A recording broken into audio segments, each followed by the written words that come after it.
Mind map bisa kita gunakan untuk membuat rencana kerja. Kita bisa buat to-do list kita bisa buat target kita, termasuk hal-hal yang sedang Anda rencanakan.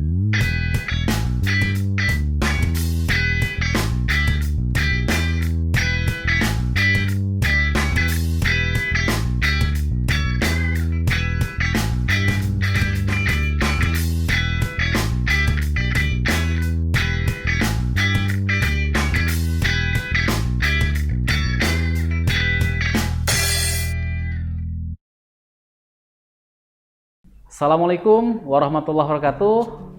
Apa kabar teman-teman semuanya? Terima kasih buat kalian semua yang terus setia berkunjung ke channel Presenta Edu. Di video kali ini saya mau melanjutkan kembali tentang topik mind map. Kalau sebelumnya kita sudah mencoba membuat mind map ya, dengan berlatih untuk merumuskan sebuah pertemuan, sebuah meeting, maka di video ini saya mau tampilkan bagaimana kita membuat sebuah rencana kerja menggunakan mind map. Jadi kalau teman-teman punya sebuah rencana besar, sebuah strategi, sebuah plan yang disiapkan apakah untuk tugas di kantor ya, di kampus ataupun yang lain-lainnya, nah kita bisa gunakan teknik mind map untuk mencoba merumuskan rencana kerja kita tersebut.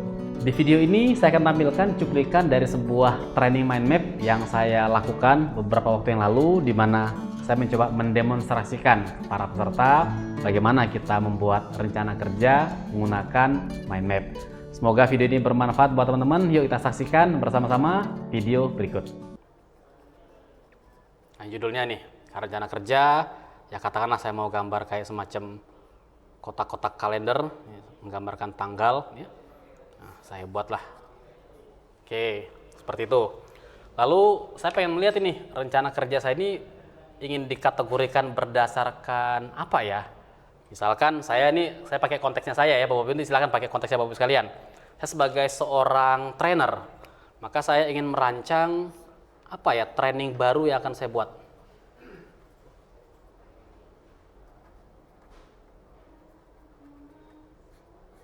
Wah, saya susunlah di situ. Kemudian yang kedua, saya lihat lagi, ini saya harus mencoba bisa ngerancang metode-metode nih. Saya buat metode. Kemudian katakanlah saya harus mencoba melibatkan pihak luar network saya. Saya buat network.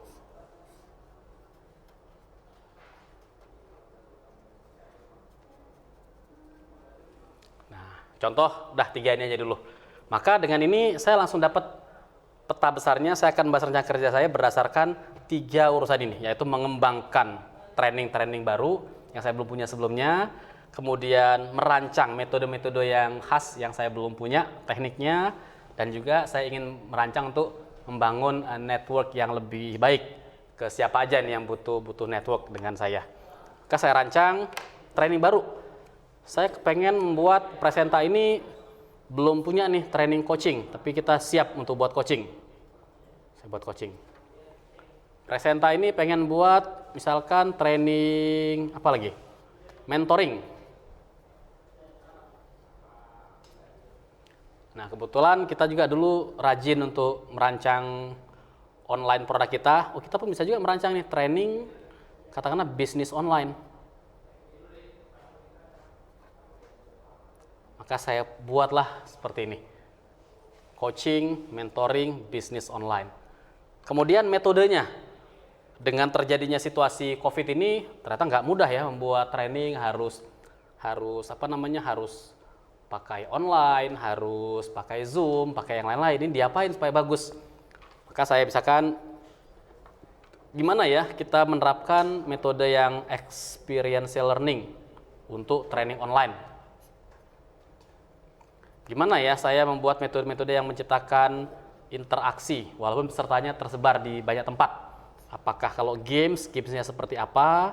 Kalau itu saya pakai misalkan itu animasi yang bagaimana? Kemudian kalau saya pakai tools apa saja yang akan saya buat? Kemudian lagi misalnya metodenya lagi seperti apa nih si trainer sendiri? Apakah trainernya ini nanti di metodenya itu lebih ke banyak menjelaskan atau dia harus lebih banyak ke prakteknya nih. Misalkan saya hari ini mencoba mengurangi penggunaan slide, saya fokus coret-coret langsung di flip chart. Supaya apa? Supaya Bapak Ibu lebih ngeliat langsung realnya, gitu, situasinya diapain sih kalau kita memetakan itu. Oh, berarti ini pakai flip chartnya, nanti saya pakai post-it-nya lebih banyak, walaupun untuk training online misalnya, yang tadinya ini hanya relevan dalam banyak kasus di training-training yang offline, training yang tatap muka. Nah, saya dapat metode ini. Lalu network, wah saya punya network nih. Pertama network saya dulu di pekerjaan. Saya punya network di pekerjaan. Saya punya network di klien-klien kami yang sudah ada. Saya punya network di bidang pendidikan. Saya tulis nih. Siapa ya network saya di pekerjaan? Oh, saya dulu kerja di perusahaan, saya mantan di orang Unilever misalnya. Saya cari nih siapa nih. Terkait pekerjaan juga, saya selain karyawan di Unilever dulunya, karena bidang saya itu human resource, saya punya network pekerjaan terkait orang-orang yang bekerja di HR, meskipun mereka tuh lintas pekerjaan, lintas perusahaan.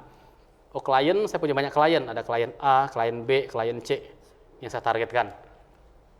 Pendidikan, saya dulu ingin balik ke kampus, jadi saya pilih nih kampus yang dekat di sini, mungkin ada UI, ada UT, ada IPB, ya, apakah ITB. Nah, kemudian katakanlah yang sekolah. Apa nih? Mungkin saya punya teman, dia itu guru di sekolah high scope. Makanya saya mau nih ke high scope nanti nih. Ini contoh. Ke yang lain lagi. Anak saya sekolah di satu sekolah A, saya tuliskan sekolahnya di situ.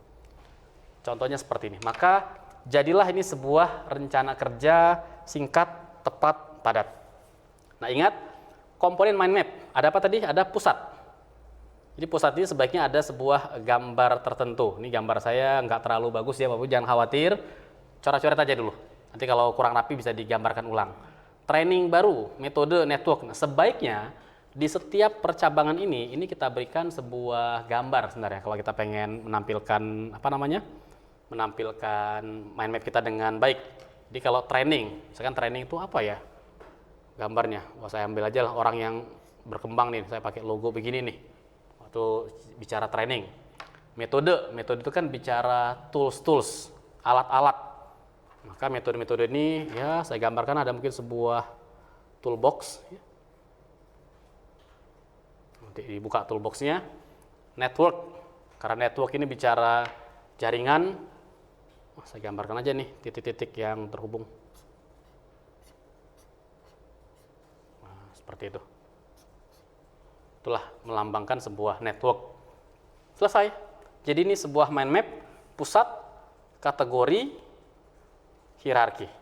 Nanti beberapa kalau ada relevansi korelasinya kita korelasikan. Tadi ada training bisnis online. Nah, bisnis online ini kalau orang ngajar kebanyakan pakai slide, ini hanya ngomong-ngomong aja nih di depan webcam trainernya, kayaknya nggak seru nih.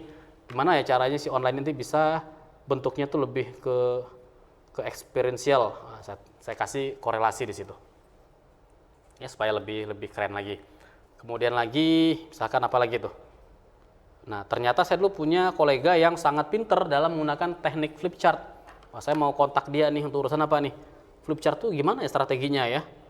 Ini mohon maaf ya, agak melebar banget jauh nih. Jadi kalau saya bisa tarik, saya tarik cepat aja lah ini. Nah, ini ke sini, ke flip chart. Itulah apa tuh? Korelasinya. Jadi Bapak Ibu sekalian, dengan coret-coret begini, kita sudah memetakan sebuah urusan dengan mudah dan cepat. Dan Bapak Ibu langsung dapat ini gambar seperti apa, seperti ini. Itulah tadi bagaimana caranya kita membuat rencana kerja menggunakan mind map. Seperti yang teman-teman sudah lihat ya, sudah saksikan sendiri.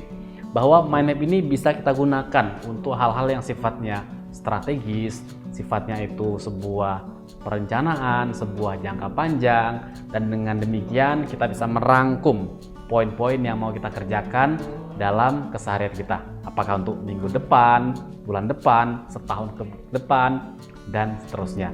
Seperti contoh yang saya punya juga di kertas saya di sini. Di sini teman-teman bisa lihat, saya membuat sebuah to-do list. Dan to-do list ini saya kategorikan berdasarkan urusan yang saya miliki. Ada urusan di rumah yang berwarna merah, urusan di kantor yang warna hijau, di keluarga maupun di organisasi. Maka hanya dengan selembar kertas ini saya pun kebayang apa saja urusan saya, apa saja rencana saya yang saya mau targetkan, yang saya ingin bereskan dalam periode waktu tertentu.